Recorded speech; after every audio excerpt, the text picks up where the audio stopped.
자, 오늘 말씀은 마태복음 1장입니다. 마태복음 1장, 우리 1절부터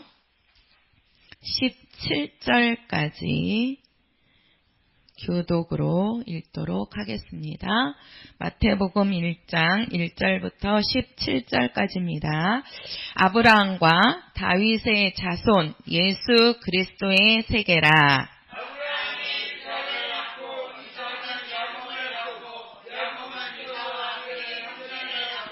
유다는 다말에게서 베레스와 세라를 낳고, 베레스는 헤스론을 낳고, 헤스론은 람을 낳고,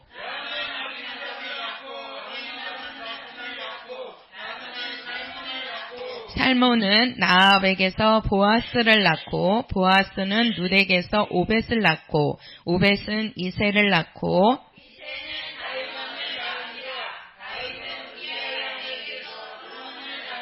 솔로몬은 르호보암을 낳고, 르호보암은 아비야를 낳고, 아비야는 아사를 낳고,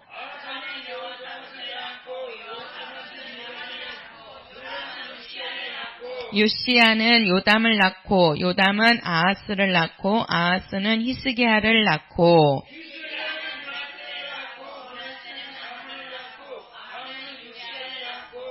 바벨론으로 이거할 때 요시야는 여고냐와 그의 형제를 낳으니라.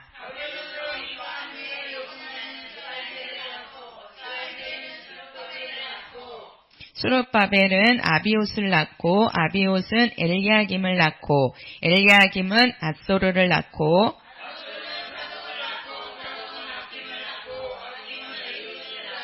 엘리옷은 엘라살을 낳고, 엘라살은 mat단을 낳고, mat단은 야곱을 낳고,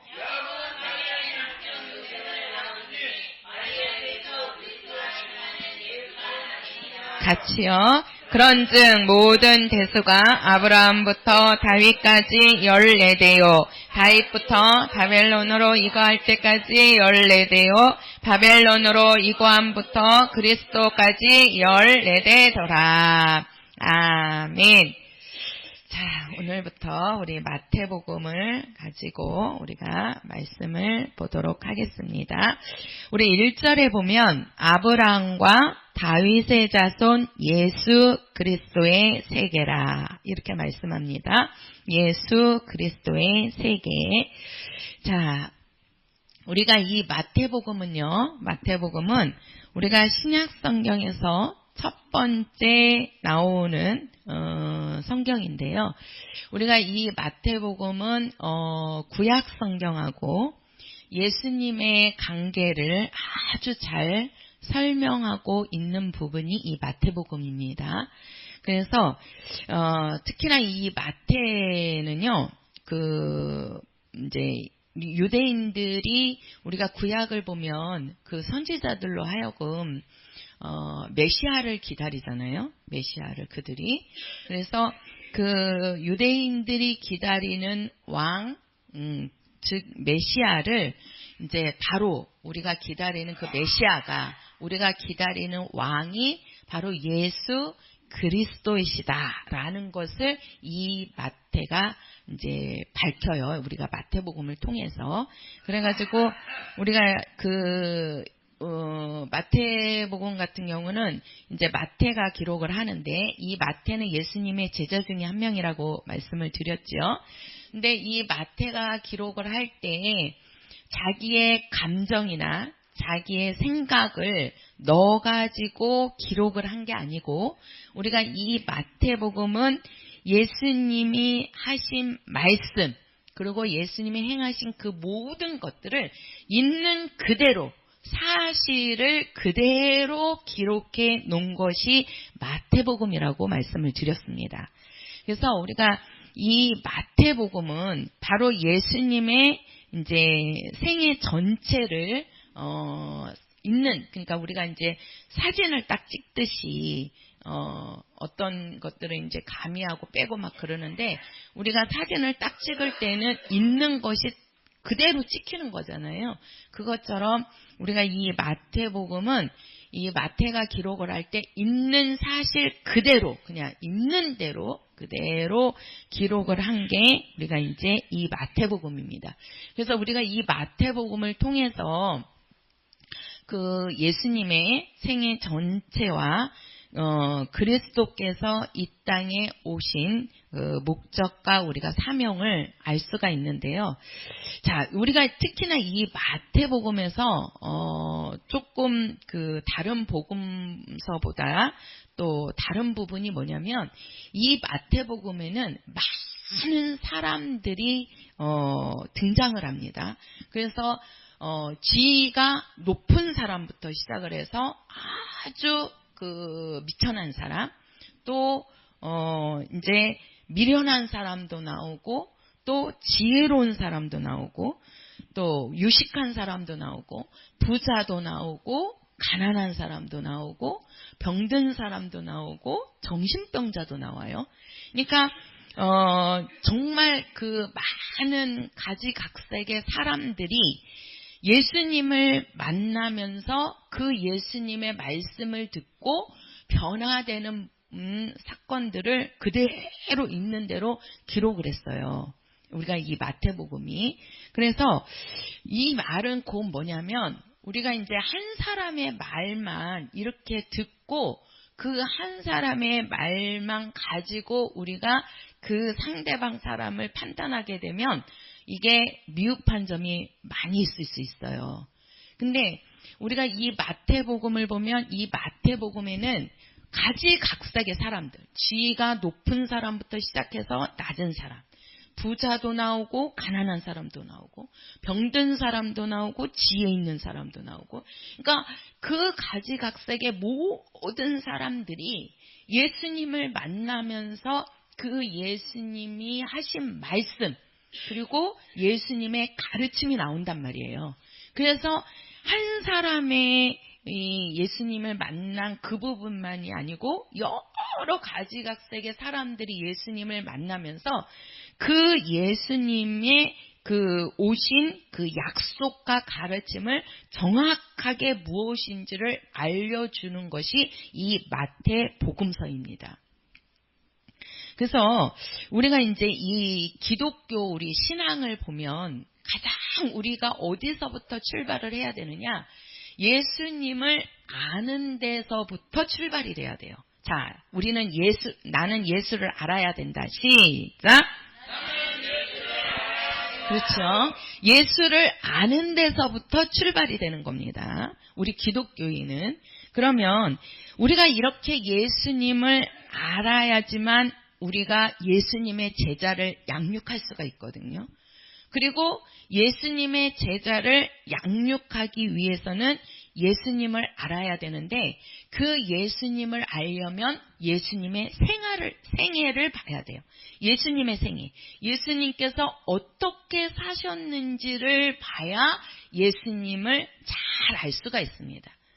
그러면 그 예수님의 생애를 잘 알려면 어디를 봐야 되느냐? 우리 이 마태복음을 봐야 된다는 거예요. 왜?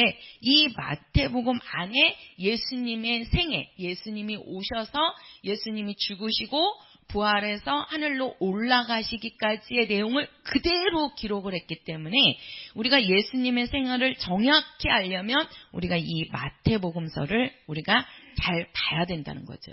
근데 우리가 이 마태복음서를 또 잘 알려면 누구에 대해서 알아야 되냐면 마태라는 사람에 대해서 좀 알아야 돼요. 이 마태는요, 우리가 이 마태는 어떤 사람이냐면 한번 가서 볼까요? 마태복음 10장입니다. 10장. 자, 마태복음 10장 3절이에요. 자, 3절. 마태복음 10장 3절이요. 시작. 빌립과 바돌로메, 도마와 세리마테, 알페오의 아들 야고보와 다데오. 자, 여기에 보면은 마태를 무슨 마태라고 얘기하죠? 예, 세리라고 얘기하잖아요. 세리. 자, 우리가 이 마태는 세리인데 세리가 어떤 사람이냐면 세금을 징수하는 사람을 세리라고 합니다. 그래서 이 마태의 직업은 세금을 받아내는 세리예요, 세리. 근데 그 당시에 이스라엘은 어떤 상황이냐면요. 이 로마로부터 식민지 생활을 하고 있던 그런 상황인 거죠. 쉽게 말해서 우리나라도 일본에 이제 식민지 생활을 한 36년 정도 우리나라가 했잖아요. 그러면서 우리나라에 있던 사람들이 일본에 잡혀가기도 하고, 또 일본 사람들이 우리나라로 들어와서 우리 사람들이 농사진 거 다 뺏어갖고, 식량 뺏어갖고 가고, 또 막 이제 무덤들, 왕의 무덤들을 막 파헤쳐갖고, 그 왕의 무덤에 들어있는 막 금관이라든가 이제 장식품들, 옛날에 왕들이 이렇게 금관이라든가 이렇게 부속들이 다 금으로 만들어졌다 그러잖아요. 그런 것들을 왕이 죽을 때 그 무덤에다가 묻을 때 같이 이제 썼던 것들을 같이 묻는다 그러거든요. 근데 와가지고 다 파헤쳐갖고 있는 것들, 또 우리나라 알아주는 청자, 백자 그런 것들 다 일본으로 갖고 가고 막 그랬잖아요. 그런 것처럼 우리나라에도 식민지 생활을 할 때 일본으로부터 막 그래갖고 막 창세개명이니 하면 우리나라 이름까지도 막 이게 바꾸려고 해가지고 막 일본식 이름으로 막 바꾸고, 그때 저도 이게 습자, 자자, 뭐 향자, 순자, 이 모든 말들이 다 그 당시에 이렇게 나오던 이름 종류잖아요. 그래서 그런 이름들이 참 많잖아요. 숫자, 자자와 그런 것들이. 근데 이제 요즘은 우리나라가 이제 그런 쪽으로 이름을 많이 안 짓고 순수한 우리나라 말로 이름들을 많이 짓지요. 또 이제 기독교인이 좀 이제 많이 있다 보니까 또 이제 믿는 자의 이름으로 이제 성경에 관련된 이름으로 이렇게 이제 많이 짓고들 있는데, 옛날에는 그렇게 막 이름까지도 그 지배를 받았단 말이에요. 그런 것처럼 이 당시에 이스라엘은 로마의 식민지였단 말이에요. 로마의 식민지. 그러니까 이 로마에서 이 이스라엘 사람들한테 세금을 걷어야 되는데, 쉽게 말해서 이제 착취해 가는 거지요. 로마에서 세금을 받는데, 로마에서 나와갖고 세금을 거두려고 그러면 이제 지네들이 골치 아프단 말이에요. 잘 알지도 못하고. 그러니까 어떻게 하냐면은 이스라엘 사람 중에 세리를 뽑는 거예요. 세리를. 그러니까 로마에서 온 사람이 세리가 돼가지고 세금을 징수하는 것이 아니고, 로마에서 이스라엘 사람 중에, 그러니까 그 중에 세리를 뽑아가지고 그 사람을 통해서 이제 세금을 착취해 가는데, 얼마 걷어라 이렇게 이제 얼마라는 액수를 이렇게 몫을 이렇게 정해준 것이 아니고, 세리가 몫을 정하는 거예요. 세리가. 그래가지고 세리가 이제 몫을 정하는데, 세금을 정하는데, 이제 많이 거두면 거둘수록 로마에다가 세금을 바치고 남는 부분은 자기가 갖는 거지요. 갖는 거란 말이에요. 예. 그렇게 하니까 자기가 많이 돈을 이제 가지려면 자기 민족 사람들한테 돈을 많이 세금으로 거두겠어요? 안 거두겠어요? 그렇죠. 많이 걷어야 될 거 아니에요. 그래야 로마에다가 세금도 바치고 그 다음에 자기도 그 돈을 해 먹을 수가 있으니까. 그래서 이 세리라는 것이 이게 뭐냐면은 이 로마의 등을 업고서 동족에, 쉽게 말해서 자기 민족 사람들한테 세금 청부업자 역할을 하는 거예요. 이게. 그러니까 같은 동족들한테, 쉽게 말해서 자기도 이스라엘 사람이지만 이스라엘 사람들한테 멸시와 인정을 받겠어요? 안 받겠어요? 안 받죠. 그러니까 멸시와 천대를 받는 직업이 뭐였냐면 이게 세리였단 말이에요. 세리였단 말이에요. 우리나라도 일제 식민지 때에 이제 일본으로 끌려간 사람들도 있었고, 또 우리나라 사람인데도 불구하고 일본의 앞잡이가 되어갖고 일했던 사람들이 있었어요. 그래서 우리 민족을 막 괴롭히고, 또 이제 같은 동네에 막 같이 아니까 저 사람에게는 재산이 얼마 있다, 뭐가 있다, 다 알잖아요. 그러니까 일본 앞잡이가 돼가지고 그 있는 것들 다 그냥 뺏어가게 만들고, 또 뭐가 있으면은 가가지고 막 알려줘가지고 그 사람을 잡아가게도 만들고, 그래가지고 얼마나 앞잡이 노릇을 했어요. 그래갖고 지금도 친일파다 그러면 그 당시에 일본의 앞잡이로 친일파로 산 사람이다, 친일파로 산 부모여다, 그런 부모를 가진 사람이 막 국회의원이나 뭐 되려고 그러면 막 그것 갖고 막 들썩들썩 한단 말이에요. 그토록 식민지 생활할 때에 나라에 앞잡이 노릇을 한 사람들이 지금도 우리나라에서도 친일파라 그러면은 되게 안 좋아라 하잖아요. 그런 것처럼 이 세리라는 직업이, 제가 그 얘기를 하려고 그러는 거예요. 세리라는 직업이 자기 동족이, 자기 민족이 로마의 식민지로 살고 있는데, 그 식민지 속에서 그 로마의 앞잡이가 돼갖고 자기 동족들의 그 돈을 갈취하고 그 피를 빨아먹은 자가 누구냐면 이게 세리란 말이에요. 그 세리의 일을 하는 자가 누구냐면 이게 마태였다고요. 그게. 그래서 우리가 성경에 보면 세리에 대해서 이제 말씀한 부분이 있어요. 우리 누가복음 19장 가서 볼게요. 누가복음 19장. 자, 우리 누가복음 19장입니다. 19장 2절에서 우리 8절까지 읽겠습니다. 누가복음 19장 2절에서 8절까지요. 자, 같이 읽겠습니다. 시작. 삭개오라 이름하는 자가 있으니 세리장이요 또한 부자라.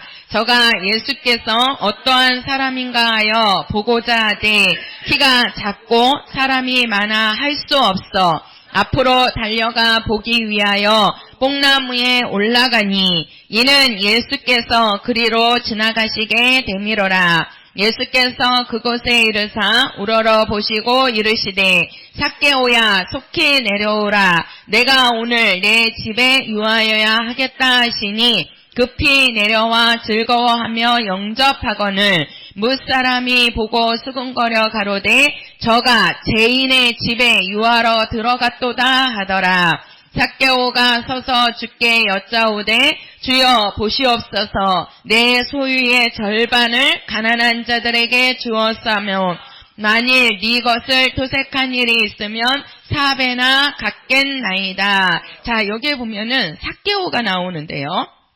이 삭개오는 세리장이고 또한 부자라 이렇게 얘기해요. 그쵸? 예. 아까 우리가 마태가 세리장이라 그랬잖아요. 세리였단 말이에요. 그거 마찬가지로 이 삭개오도 세리장인데, 이 세리장이니까 부자란 말이에요. 그 백성들로부터 돈을 많이 이렇게 긁어 모으니까 이게 이제 부자인데, 이 삭개오가 그 세리장인데도 불구하고 이제 예수님을 보려고 하잖아요. 그쵸? 예수님을 보려고. 그러니까 예수님께서 삭개오의 집에 내가 이제 오늘 네 집에 유하겠다 이렇게 얘기하니까 이제 예수님께서 얘기하니까 삭개오는 또 얼마나 좋겠어요. 왜 그러냐면 자기는 세리라서 그 민족들이 자기를 멸시하고 천대한단 말이에요. 그런데 예수님께서 자기 집에 와서 머물겠다는 거예요. 예수님께서. 그러니까 삭개오가 하는 말이 뭐라 그러냐면 내 소유의 절반을 가난한 자들에게 주겠다. 그리고 내가 만약에 토색한 것이 있다면 몇 배를 주겠다? 4배로 갚겠다. 이렇게 얘기하는 거예요. 이 말은요, 이 삭개오가 세리장으로 일을 하면서 많은 재물을 취했다는 것이 나오는 거예요. 그러니까 자기에게 절반을 가난한 자들에게 주고 토색한 거에 4배를 줄 정도라면 이 삭개오가 재산이 어마어마하게 많이 있다는 것이죠. 많이 있다는 것이죠.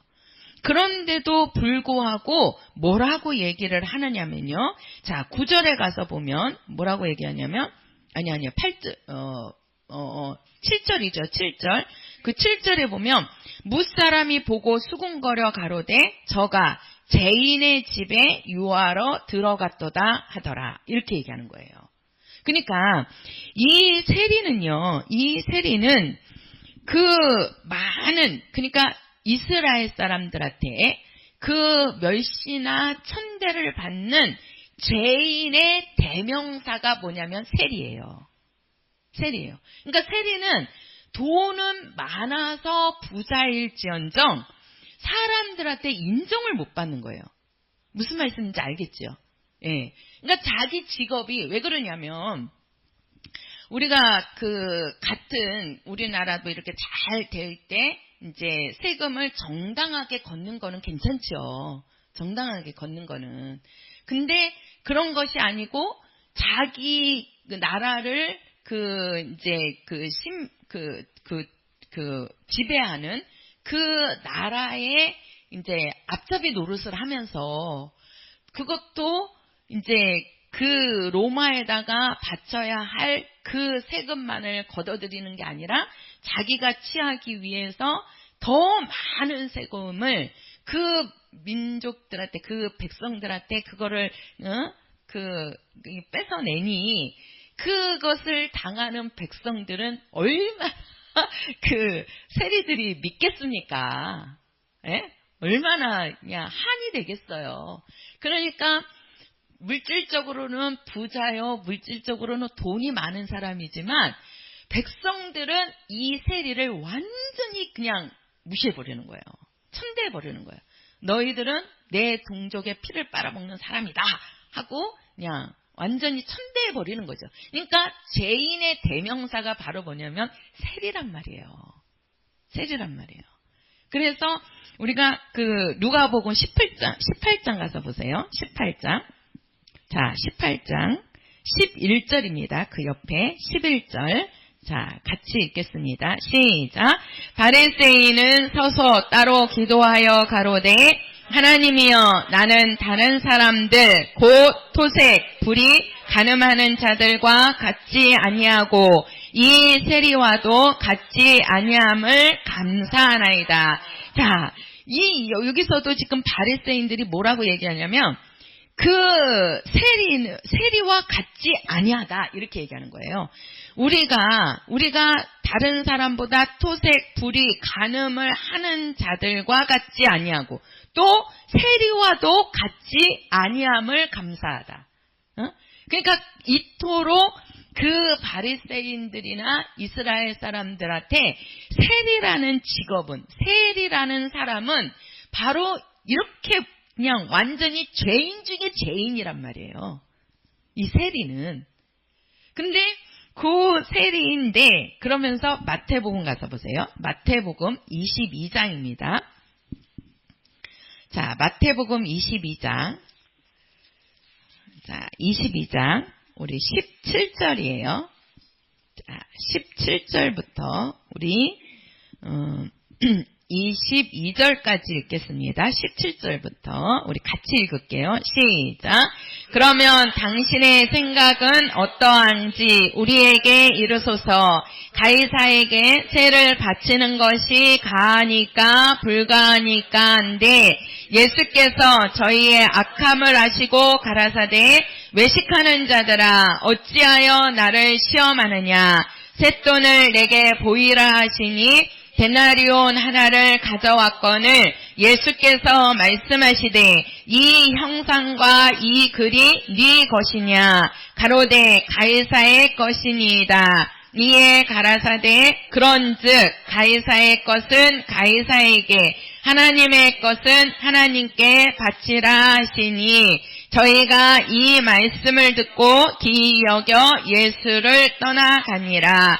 자, 이 당시에 이렇게 세리들이 자기네들이 갖고 있는 그러한 부분들을 다 걷어가지고 로마에다가 갖다 바치니까 이렇게 하는 거에 대해서 이 세금을 그렇게 많이 걷는 거에 대해서 항상 이 불만이 있단 말이에요.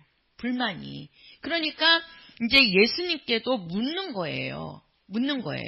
우리에게 뭐라 그러면 쇳돈이 있는데 이 돈을 우리가 가이사에게 바치는 거. 가이사가 뭡니까? 로마의 왕이란 말이에요. 지방 왕인데 그러면서 이 사람들이 예수님께 딱 쇳돈을 가지고 와갖고 이 돈이 가이사의 것입니까? 하나님의 것입니까? 우리가 가이사에게 바쳐야 합니까? 하나님께 바쳐야 됩니까? 하고 묻는 거란 말이에요.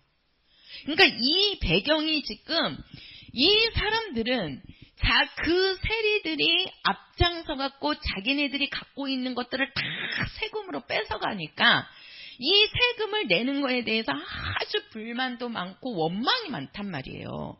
그러니까 예수님께도 그 돈을 딱 보이면서 이 돈을 우리가 가이사에게 바치는 것이 옳으냐 아니면 이 돈을 하나님께 바쳐야 하는 것이 옳으냐 하고 묻는 거란 말이에요. 그러니까 예수님께서 하시는 대답이 뭐예요?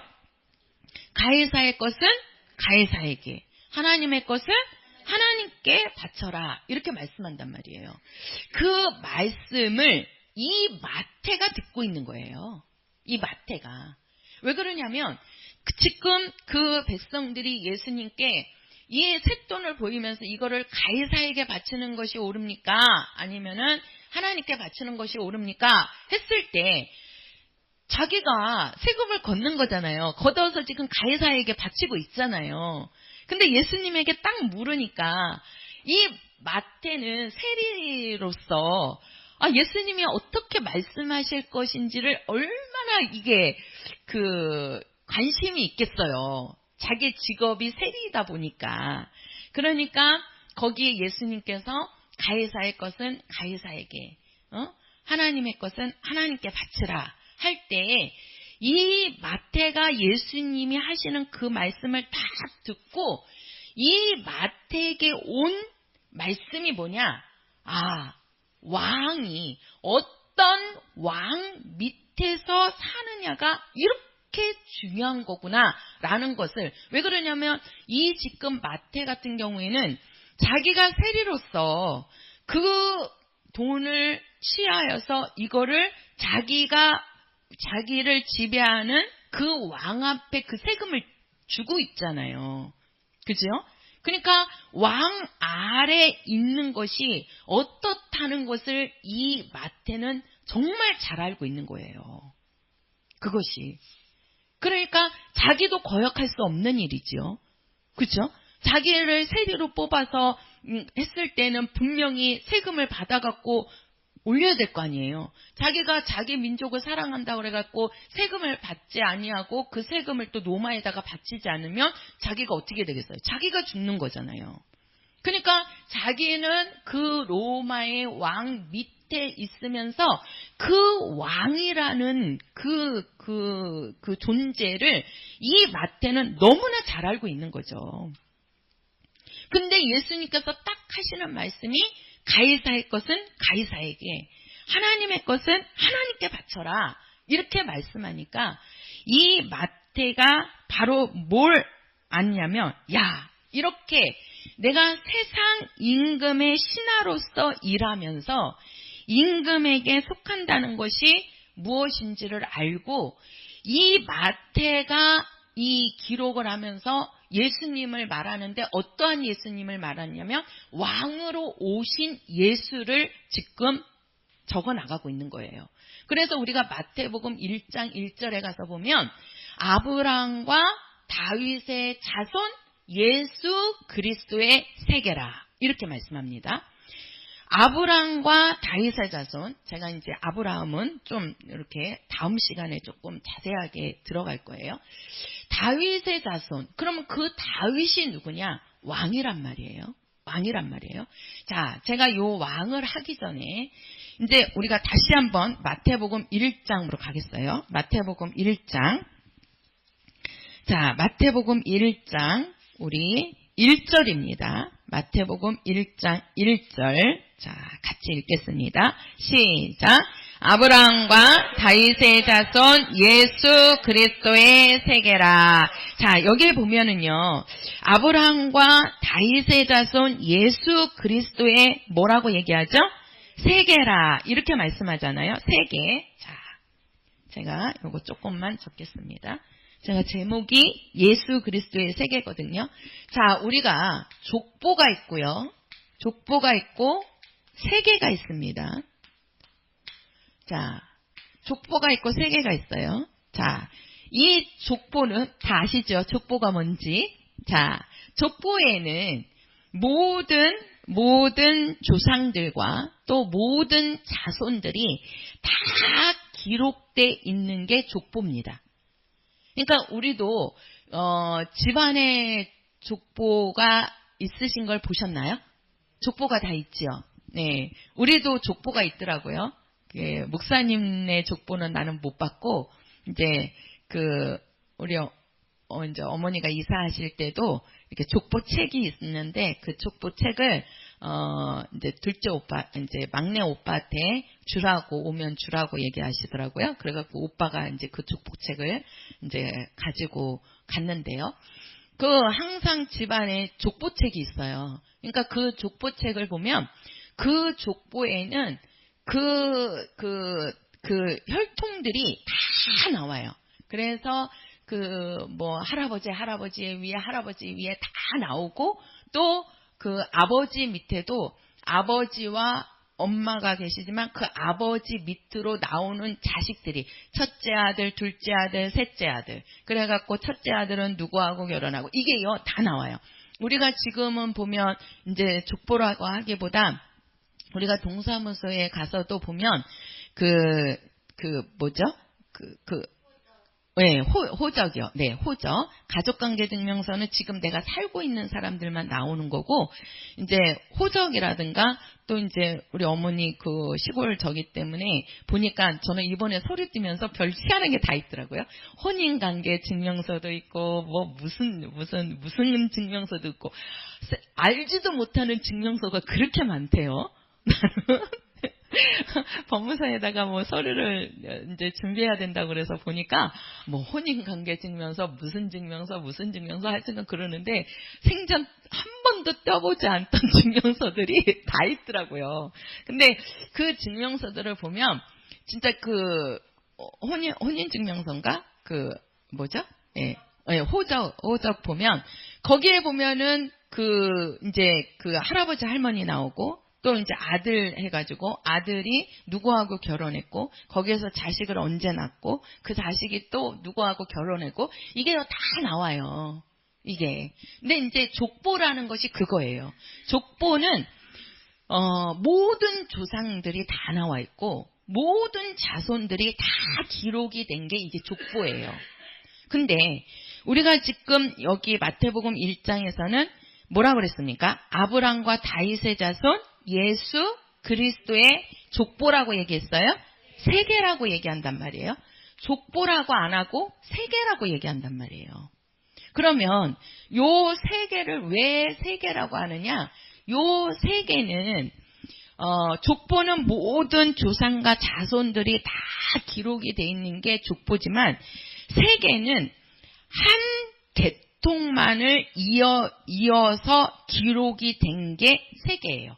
그러니까 쉽게 말해서 제가 예를 들면, 족보는 아브라함에게 큰아들이 누구였죠? 혈통으로 낳은 자식이 이스마엘이었죠. 예, 아브라함의 혈통의 자식이 이스마엘입니다. 그리고 약속으로 100세에 하나님의 약속으로 낳은 자손이 누구냐면 이게 이삭이에요. 근데 아브라함의 족보에는 이스마엘도 들어가고 이삭도 들어가고 또 아브라함에게 더 많은 여러 자손들이 있었어요. 그 자손들이 다 들어가요. 다 들어간단 말이에요. 근데 세계는 이스마엘이 나와요, 안 나와요? 자, 한번 2절을 읽어보시자고요. 2절 시작. 아브라함이 이삭을 낳고 이삭은 야곱을 낳고 야곱은 유다와 그의 형제를 낳고. 자, 이거 봐봐요. 아브라함은 이삭을 낳고 아브라함이 이삭만을 낳았나요? 아니거든요. 아브라함이 첫 번째 낳은 아들이 이스마엘이거든요. 근데 이스마엘이 나오지 않고 이삭이 나옵니다. 여기에 보면, 여기 말대로 보면 아브라함이 이삭만을 낳았다라고 생각하지만 이삭만을 낳은 게 아니거든요. 아브라함이 더 많은 자손을 낳았단 말이에요. 그런데 여기에는 오직 이삭만을 낳았다. 이삭만을 얘기한단 말이에요. 그러니까 한 혈통만을 이야기한단 말이에요. 한 혈통. 또 이삭에게서 누구를 낳고? 야곱을 낳고. 자, 이삭에게 아들이 누구하고 누구였죠? 에서와 야곱이지요. 거기서도 보면은 에서가 형이고 야곱이 동생이에요. 똑같이 나왔는데, 그러니까 쉽게 말해서 쌍둥이란 말이에요. 쌍둥이인데 먼저 나온 게 에서고 뒤늦게 나온 게 이제 그 에서의 발 뒤꿈치를 붙잡고 나온 게 깐난애기인데도 그걸 알았나 보죠. 그걸 붙잡고 나온 게 야곱이란 말이에요.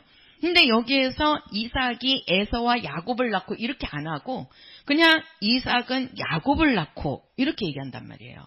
그러니까 한 혈통만을 이렇게 내려가는 게 바로 세계라고 하는 거예요. 그래서 우리가 이 마태복음에서는 세계를 이야기한단 말이에요. 세계. 그러니까 이 세계는 바로 뭐냐면 한 혈통인데 한 계통인데 그 한 계통이 누구냐? 바로 예수 그리스도. 예수 그리스도라는 한 계통을 가지고 쭉 그래서 한 사람만 이렇게 내려오는 거예요. 그러니까 아브라함에게서 이삭에게서 야곱 이렇게. 그것을 뭐라고 얘기하냐면 세계라고 얘기하는 겁니다. 이게 좀 차이가 있는 거 아시겠죠?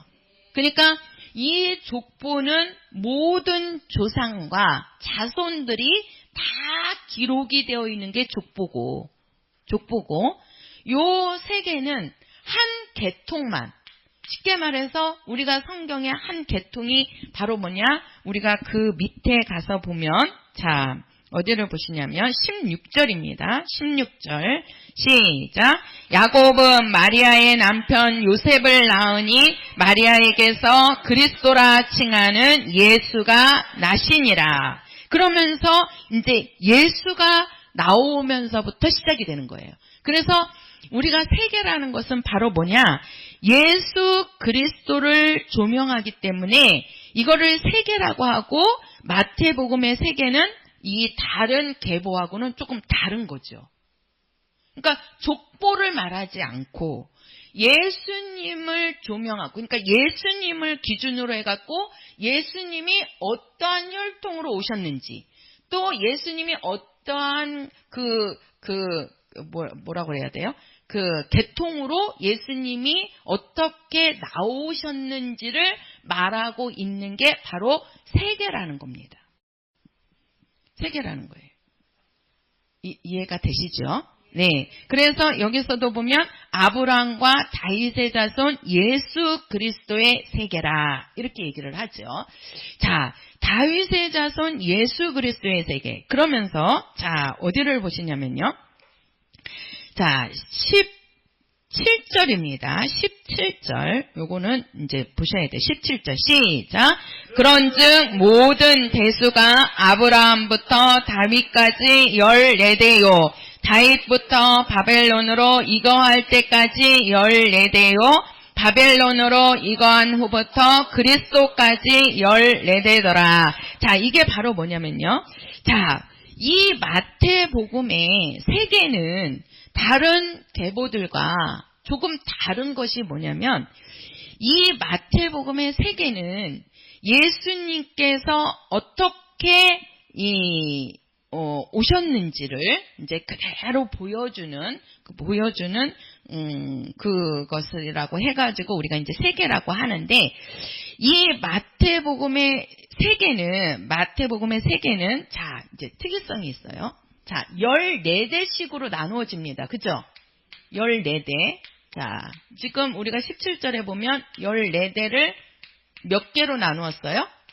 3개로 나누었죠. 그죠? 3개로 나누었어요. 자, 우리가 3개로 나누었는데, 자, 우리가 첫 번째 우리가 세대를 보면 요 이제 14대. 자, 이것도 정말 하나님이 하시는 일이죠. 어떻게 이렇게 14대씩 나누어지는지. 자, 여기를 보면 지금 14대라고 얘기하는데, 요 17절에 가서 보면 아브라함부터 다윗까지 14대요. 이렇게 얘기해요. 그쵸? 그러면 그게 이제 언제냐? 우리가 2절 가서 보면요. 아브라함이 이삭을 낳고, 이삭은 야곱을 낳고, 야곱은 유다와 그의 형제를 낳고, 유다는 다말에게서 베레스와 세라를 낳고, 베레스는 헤스론을 낳고 해가지고 우리가 6절에 가서 보면 이새는 다윗 왕을 낳으니라. 여기까지가 14대가 되는 거예요. 그러니까 아브라함부터, 자, 여기 보면 여기는 아브라함부터 누구까지? 다윗 왕 전까지예요. 다윗 전까지가 몇 대라고요? 14대. 이렇게 되고요. 그 다음에 우리가 17절에 가서 보면 다윗부터 바벨론으로 이거할 때까지가 14대다. 이렇게 얘기하죠. 바벨론으로 이거할 때까지. 그때가 어디냐면 6절에 다윗은 우리아의 아내에게서 솔로몬을 낳고, 이렇게 얘기하죠. 거기서부터 몇 절까지냐면은 11절까지. 바벨론으로 이거할 때 요시야는 여고냐와 그의 형제를 낳으니라. 여기까지가 14대가 되는 거예요. 자, 여기는 누구부터? 다윗부터. 그 다음에 바벨론으로, 요거 이제 제가 조금 설명을 해드릴 거예요. 바벨론으로 이거하기 전까지가 몇 대가 되는 거예요? 14대가 되는 거예요. 14대가. 그리고 이제 세 번째가 요 바벨론으로 이거한 후부터, 자, 바벨론으로 들어갈 때부터 누구 때까지? 예수 전까지가 몇 대가 되는 거예요? 14대가 되는 거예요. 이것을 다 거치고 나오신 분이 누구예요? 예수. 자, 그러면 요거를 보시자고요. 우리가 이 마태복음은 마태가 왕으로 오신 예수에 대해서 기록을 했습니다. 왕으로 오신 예수. 그래서 우리가 1절에서도 아브람과 다윗의 자손 이렇게 얘기를 해요. 자, 우리가 첫 번째 우리가 14대를 이야기를 하면 아브라함부터 다윗 전까지인데, 이때가 어떤 때냐면은 이 아브라함을 하나님께서 불렀어요. 그쵸? 아브라함을 하나님이 부르시고 이 아브라함을 통해서 이제 이삭을 낳고, 이삭이 야곱을 낳고, 야곱이 유다를 낳고 이렇게 가잖아요. 그쵸? 그러면서 이 아브라함의 한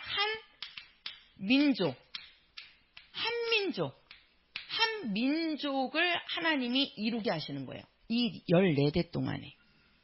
그래서 이 아브라함부터 이렇게 이제 원래는 아브라함 전에는 민족이 없었단 말이에요. 하나님이 아브라함을 딱 부르고 그 다음에 이제 이 아브라함부터 해가지고 그 아브라함이 이제 자손을 낳고 하면서 이제 뭐를 만든다고요? 한 민족을 형성하게 만드는 시기가 이때예요. 이때. 그러니까 우리가 구약을 제가 크게 나누면 율법과 선지서다 이렇게 말씀을 드렸잖아요. 그거는 이제 어떤 큰 맥이고, 요거는 시기적으로 따져서 볼 때 이제 이렇게 나누는 거예요. 세 시기로. 그래서 어떻게 하냐면 요 14대는, 첫 번째 14대는 요거는 아브라함을 통해서 하나님께서 한 민족을 이루는 시기예요. 한 민족을 이루는 거예요. 그래서 민족이 태어나는 거예요. 여기서 이스라엘이라는 민족이 만들어지는 거라고요. 그리고 이제 이 다윗부터 바벨론 전이라고 하는데, 원래 이제 이 다윗이 누구냐면 왕이잖아요. 그죠? 원래 이스라엘의 초대 왕은 누구였죠? 사울이었죠. 사울 왕이 첫 번째 왕이에요. 첫 번째, 이스라엘의 첫 번째 왕이 누구냐면 사울인데, 이 사울이 첫 번째 왕이니까 원래 사울부터 시작이 돼야 되잖아요. 근데 사울이 빠지고 다윗이 들어간단 말이에요. 그거는 왜 그러냐면 이 사울이 초대 왕이었지만 마지막에 이 사울은 하나님의 뜻을 저버렸어요. 하나님의 뜻을 저버려가지고 하나님이 사울왕을 세웠지만, 초대 왕으로 세웠지만, 이 사울왕이 하나님의 뜻을 저버리고 자기 맘대로 그 민족을 다스리려고 했단 말이에요. 그러니까 하나님께서 이 사울을 패해버려요. 전쟁터에 나가서 죽게 된다고요. 그리고 나서 하나님이 세운 왕이 누구냐면 다윗이에요. 그래서 우리가 다윗왕은 알아주잖아요. 그 물맷돌 가지고도 골리앗 장군을 돌멩이 하나 던져가지고 그냥 그 군인들이 아무리 가서 싸워도 이기지 못하는 그 장군을 그 물맷돌 하나 가지고 가가지고 쓰러뜨린단 말이에요. 죽인단 말이에요. 왜? 하나님이 다윗과 함께 있기 때문에 그러거든요. 그래서 하나님께서 사울왕을 패하시고 그 뒤를 이어서 세운 왕이 누구냐면 다윗이에요. 그래서 하나님은 이 사울 왕을 초대 왕으로 생각지 않고 초대 왕을 다윗으로 생각하시는 거예요. 다윗으로. 그래서 아브람과 다윗의 자손 이렇게 나오는 거예요. 다윗의 자손. 사울 왕의 자손이 아니고 다윗의 자손이다. 이렇게 얘기하는 거예요. 그래서 다윗부터 어디까지가? 바벨론으로 이거하기 전까지가, 이 전까지가 뭐냐면 왕이 있어가지고 왕이 다스리는 시기예요. 잘 보셔야 돼요. 왕이 다스리는 시기예요. 이때는. 그래서 이 다윗이 솔로몬을 낳고 솔로몬이 누구를 낳고 이거잖아요. 그 사람들이 나오는 사람들이 다 왕이에요. 왕의 계통을 이어서 그 이스라엘 민족을 다스린단 말이에요. 그래서 이때는 이 다윗부터 바벨론으로 들어가기 전까지는 이때는 왕이 있어가지고 이 왕이 다스려요. 자, 이때는 아브라함부터 다윗 전까지는 하나님께서 한 민족을 형성하는 시기인데, 그 민족을 형성하면서 누가 이 민족을 이끌고 가냐면 사사가 나와요. 사사가. 이끄는 자가 나온단 말이에요. 그들이 개인적으로 이 민족을 이끌고 가요. 근데 이 다윗 왕 때부터 시작을 해갖고 이때부터는 이제는 하나님께서 왜 그러냐면 백성들이 왕을 세워달라고 해요. 왕을 세워달라고. 그러니까 하나님이 얘기를 하거든요. 야, 너희들에게 왕이 있으면 그 왕이 너희들을 다스릴 것이고, 왕이 너희들을 지배할 것이고, 왕이 너희들을 완전히 그렇죠. 왕이 군림할 거 아니에요? 그래도 좋으냐? 그러니까 좋습니다. 그래도 우리에게 왕을 세워주세요. 그러니까 하나님께서 왕을 세워주는 거예요. 그래서 사울왕을 세웠다가 사울왕이 하나님의 뜻대로 살지 않으니까 패해버리시고 이제 다윗을 왕으로 세워가지고 그때부터 이제 왕이 14대 동안 그 왕이 이제 이스라엘 이 민족을 다스리기 시작하는 거예요. 그리고 이 바벨론이라는 게 뭐냐면 마지막에 이제 이스라엘이 어떻게 되느냐면요. 우리가 이제 우리 성도님들이 구약을 이제 많이 안 보셔갖고 그러지만 그 구약에 보면은요.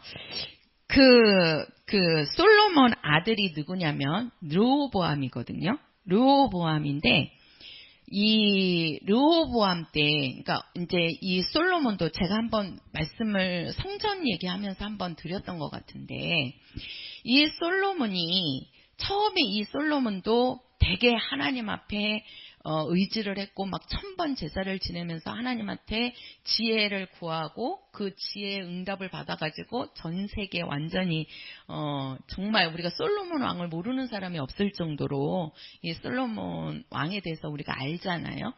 근데 그 솔로몬도 마지막에는 이 나이 들어가지고 우상 섬기는 여인을 가까이 하다가 보니까 하나님한테 미움을 받아요. 근데 네가 하나님 앞에 잘한 것이 있으니까 너 때는 가만히 놔두겠다. 너 때는. 그리고 네가 죽은 다음에 네 아들 때 가서 두 민족으로 나누어지리라. 이렇게 얘기를 해요. 두 민족으로 나누어지리라. 그러니까 솔로몬이 잘못한 것이 이 아들 때에 가서 민족이 나누어지게 되는 거예요. 하나님께서 한 민족을 만들어 놓고 거기에다가 왕을 세워서 왕이 다스리는데 이제 이 왕이 다스리면서 그 왕이 잘못을 하니까 하나님께서 그 르호보암 때에 두 민족으로 이스라엘을 나누어 버려요.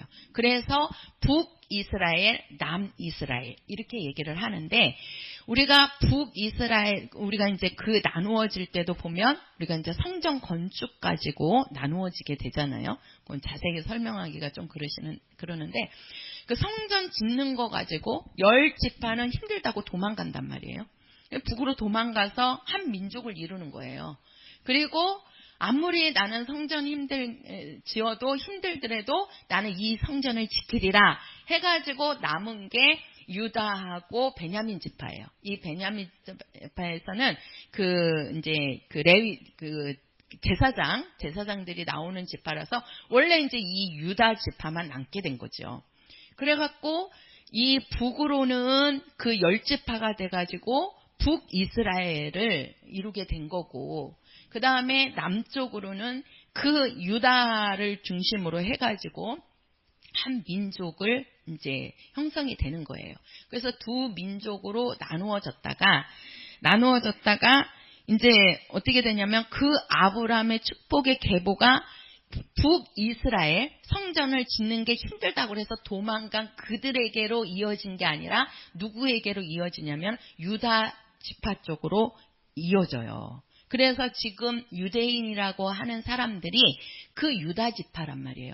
성전 짓는데 끝까지 나는 힘들어도 나는 끝까지 이 성전을 지키겠노라 해가지고 한 사람들이 유다 지파인데 이 유다 지파가 그렇게 성전 짓는데 힘들면서도 끝까지 그것을 하나님의 약속을 믿고 그들이 했기 때문에 하나님께서 그들에게 축복을 줘가지고 그 민족이 뛰어난 민족으로 세운 게 그게 유대인이란 말이에요. 그래서 지금 유대인들을 지금도 모든 민족들이 모든 나라들이 무시 못하잖아요.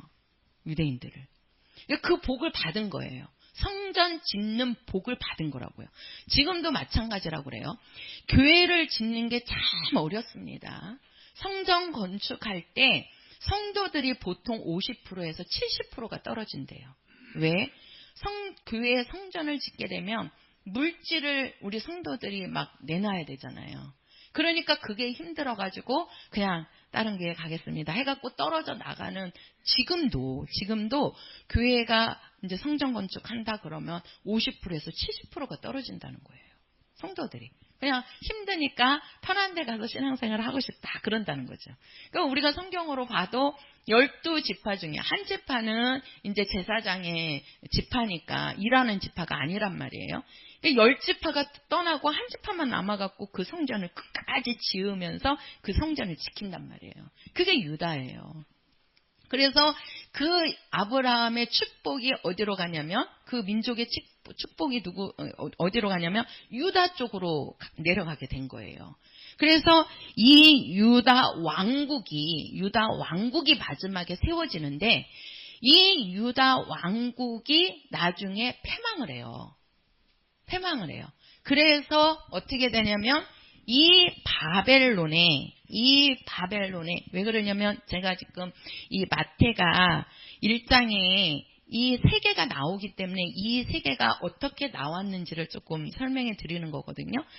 이 바벨론이 어떤 나라냐면 이 마지막이 이제 유다잖아요. 이 유다가 패망을 하고 어디에 되냐면 이 바벨론에 이제 포로가 되는 거예요.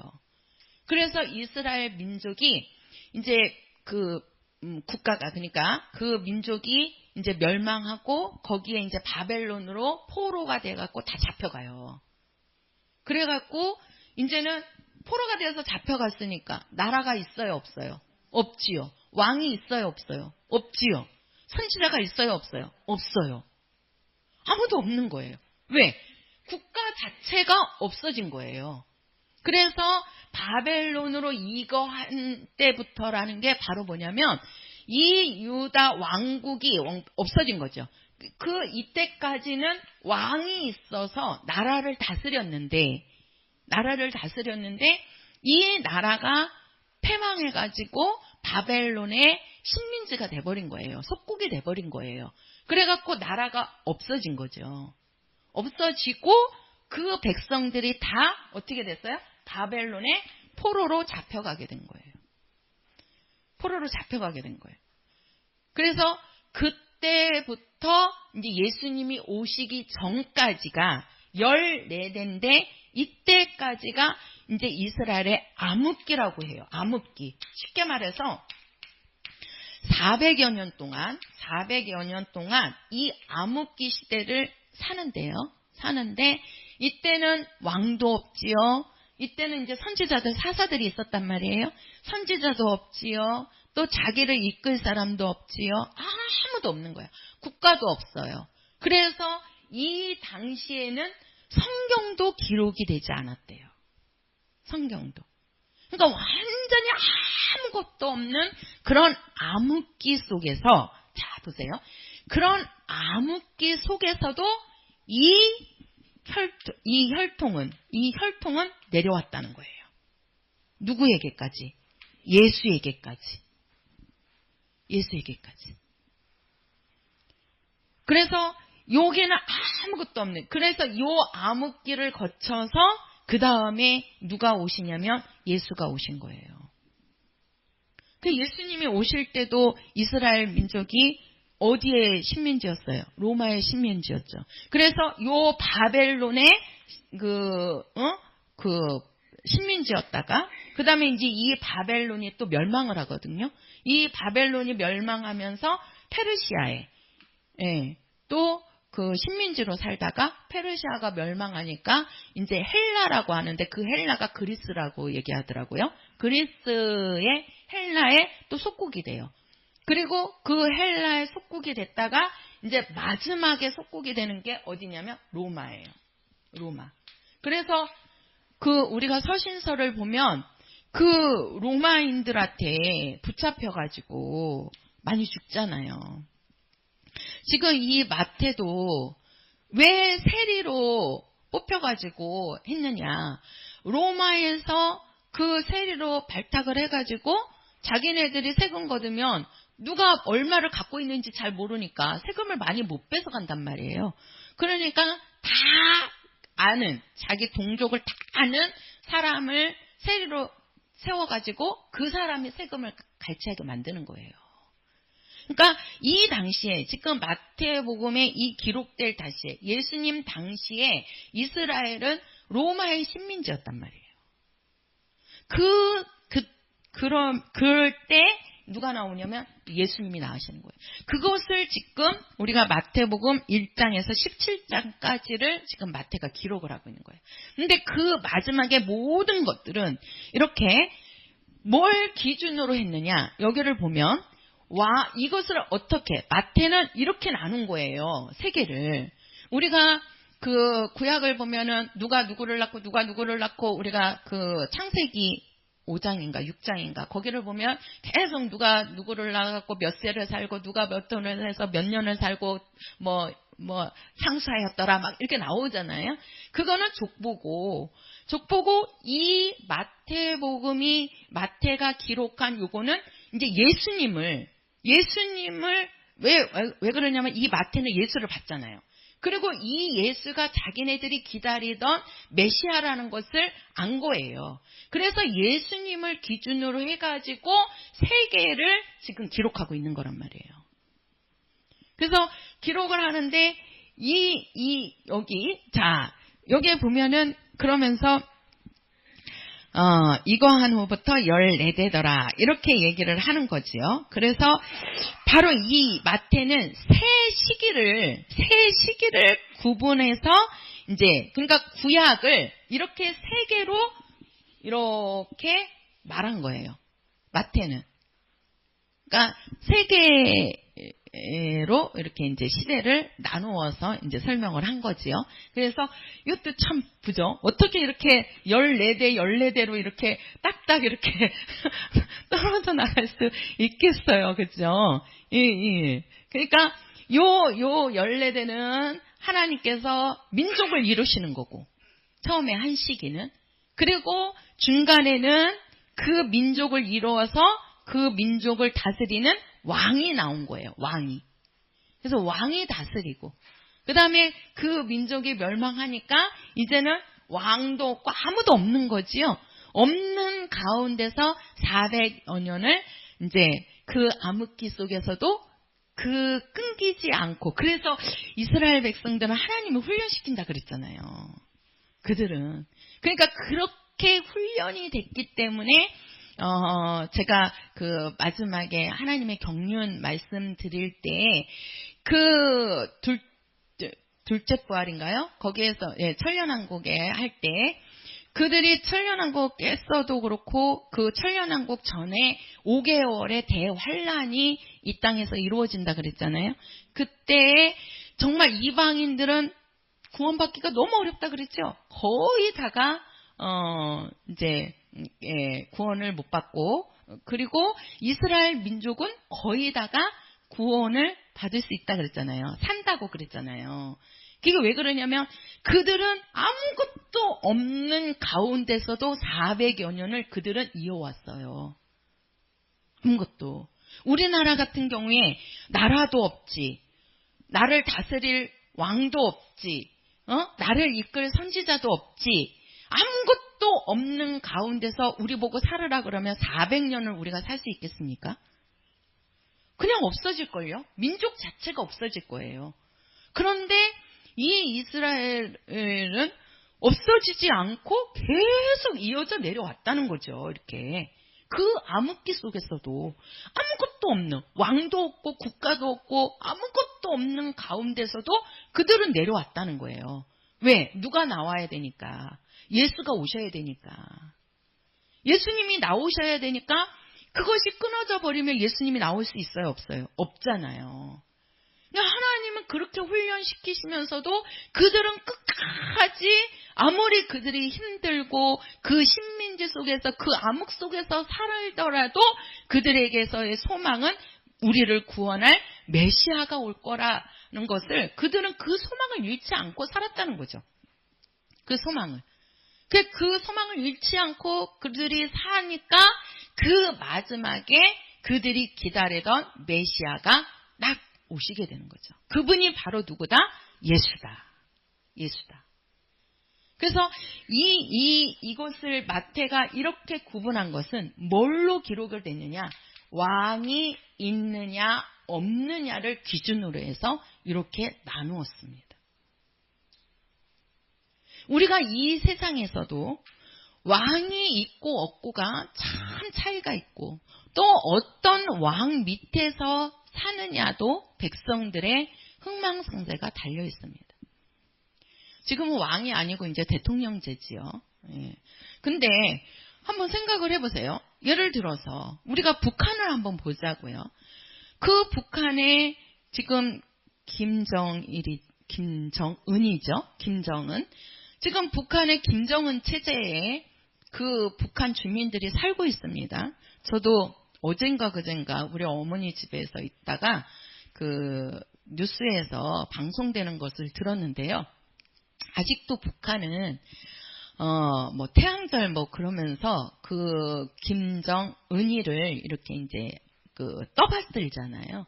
근데 그 김정은이 기록된 신문에 이제 김정은이가 이렇게 기록된 그 기사가 있는데 그 기사가 있는데 그 신문에 이렇게 이제 이렇게 안던가 이제 뭐 김정은이에 대해서 조금 비판적인 얘기를 한마디라도 하던가 그러면 정치범으로 해가지고 잡아가지고 사람들 있는 데서 그냥 처형을 시켜버린대요. 그러니까 본보기를 보이는 거죠. 아니 신문에 김정은 이름이 나왔는데 거기에 깔고 앉았다고 정치범으로 잡아가지고 완전히 공개 처형을 한다고. 아니 제가 어젠가 그젠가 들은 것 같아요. 엄마 집에서 그 텔레비 틀어놓으셔서 이렇게 보는데 거기 그 내용이 나오더라고요. 지금도 그런다는 거지요. 옛날 얘기가 아니에요. 지금 북한은 지금 그런다는 거예요. 그러니까 왕을 잘못 만나니까 김정은이라는 그 나라를 다스리는 자를 잘못 만나니까 거기에 있는 백성들이 얼마나 고난하고 얼마나 힘이 듭니까? 사는 삶이. 그렇죠? 아니 우리나라에서 신문지에 그 윤석열 대통령 욕들을 또 얼마나 많이 합니까? 아니 북한 같으면 다 잡아서 우리는 죽었어야 돼요. 아니 대통령 욕하지 않은 사람 어디 있어요? 지금까지. 그죠?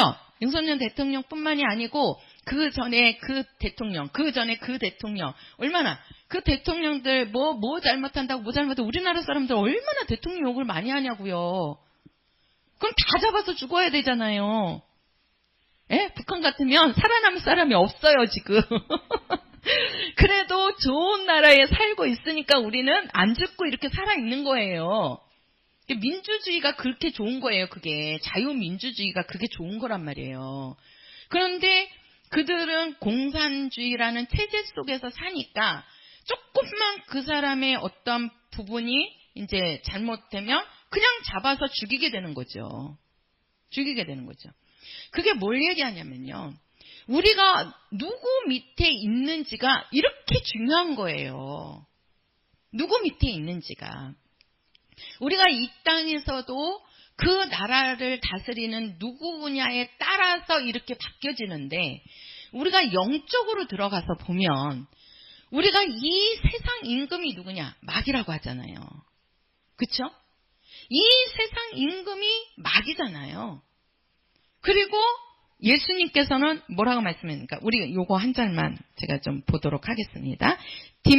요한복음 12장 31절이에요. 요한복음 12장 31절. 12장 31절. 자, 같이 읽겠습니다. 시작.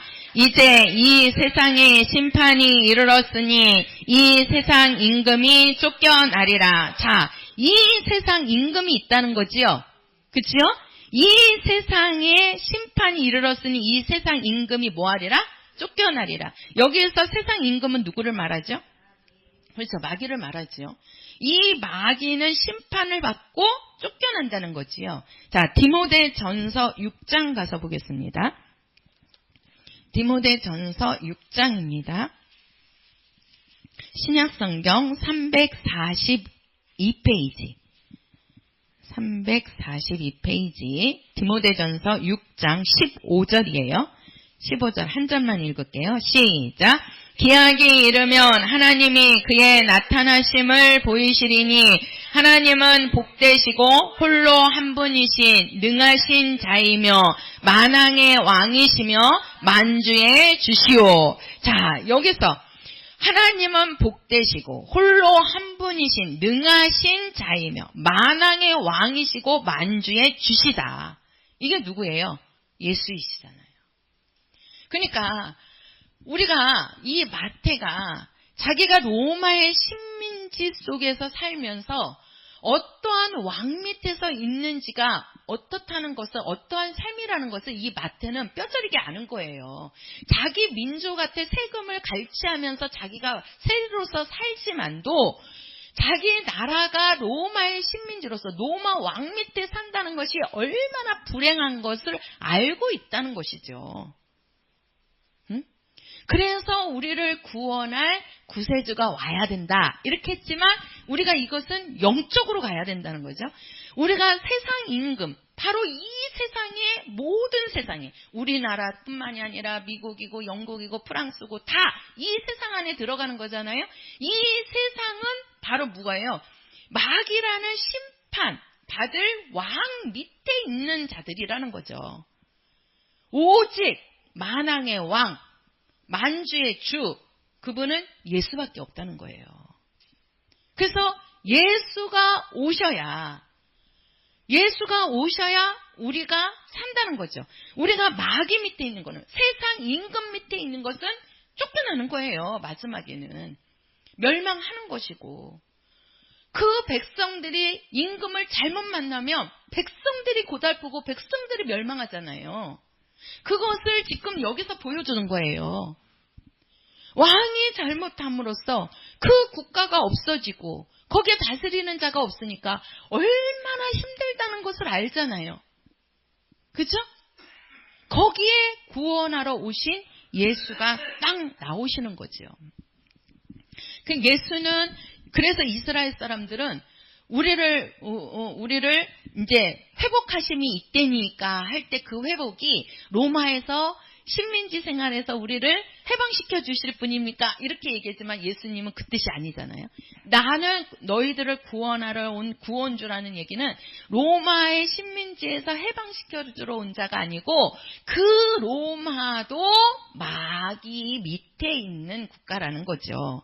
결국은 심판하고 결국은 지옥 자식이나 진노의 자식이라는 거예요. 너희가 로마에 있든 다른 데 있든 나는 너희에게 온 것은 바로 뭐다? 만왕의 왕, 너희들의 영혼을 구원하고 너희들의 영혼을 아버지 집으로 이끌 우리의 영을 구원할 자로 바로 오셨다는 것을. 그래서 왕으로 오신 예수를 말하는 것이 바로 이 마태복음, 마태가 기록을 하고 있는 겁니다. 그래서 예수님은 어떠한 분으로 오셨다? 왕으로 오셨다. 우리가 누구 왕 밑에 있을 거냐? 예수 만왕의 왕 밑에서 우리가 살 것이냐? 아니면 세상 임금, 심판받을, 이 세상에서 쫓겨날, 멸망받을 마귀라는 세상 임금 밑에서 살 것이냐? 우리에게는 아주 중요한 겁니다, 이게. 그래서 예수님이 다스리는 그 나라에서 우리는 살아야 됩니다.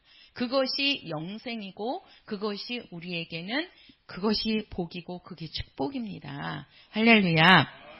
정말 예수를 왕으로 삼으시고 정말 예수 안에서 살아가시는 우리 귀한 성도들이 되시기를 예수 이름으로 부탁을 드립니다. 우리 찬송가 144장 부르시겠습니다.